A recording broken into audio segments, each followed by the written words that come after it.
Many, many years ago, when the people of Israel were a great nation ruled by King Saul, they fought a long and bitter war against their ancient enemies, the Philistines. In those days, soldiers used swords and spears and bows and arrows, and they wore heavy armor and carried shields to protect themselves in battle, so that only the biggest and strongest men were taken into the army.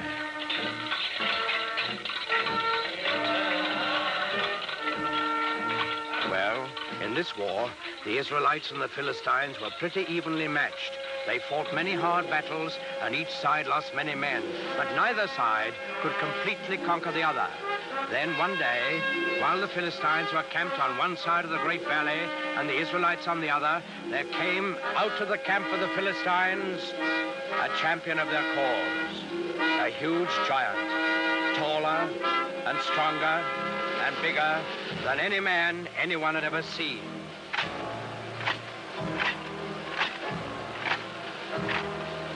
He wore very heavy armor, and his face was fierce and cruel, so fierce and cruel that it would strike fear into the hearts of the bravest. This was Goliath, the giant of Gath. He strode to the center of the valley, faced the armies of Israel, and in a voice like thunder, he hurled this defiance at them. I am Goliath, the giant of Gath, and the Philistines have chosen me as their champion. You, soldiers of Israel, choose a man for you, and let him come down here and fight with me. If he kills me, we will be the servants of Israel. If I kill him, you will be slaves to the Philistines. I defy any man to accept my challenge.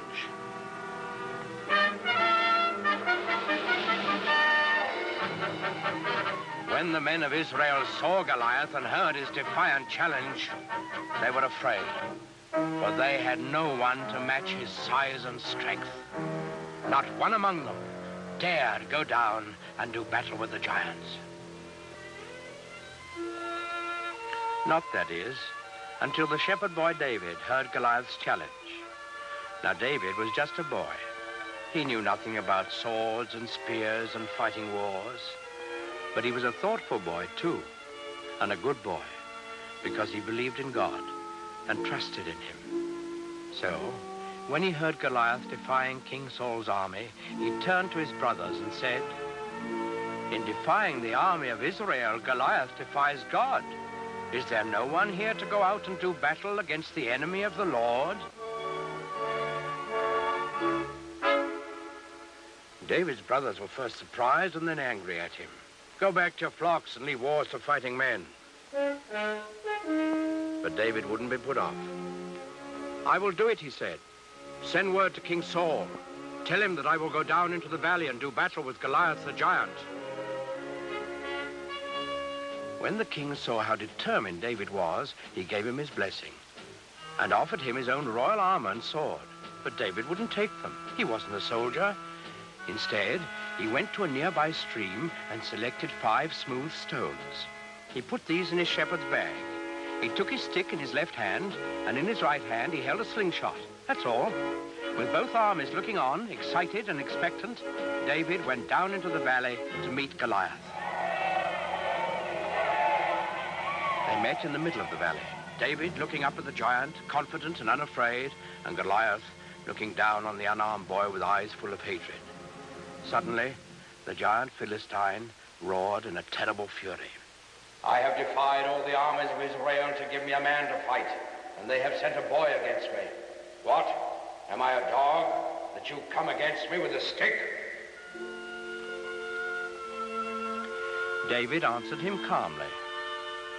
"I come against you in the name of the Lord of hosts, the God of the armies of Israel, whom you have defied. Your sword and your spear and your shield will not save you, Goliath, for this day you shall learn that the Lord fights on the side of right." Goliath let out an angry snarl. "So be it. Defend yourself, boy." Goliath the giant rushed forward to make quick work of the boy champion of the Israelites. David stood his ground. He reached into his shepherd's bag, took out 1 stone. He fixed it in his slingshot, and he let it fly.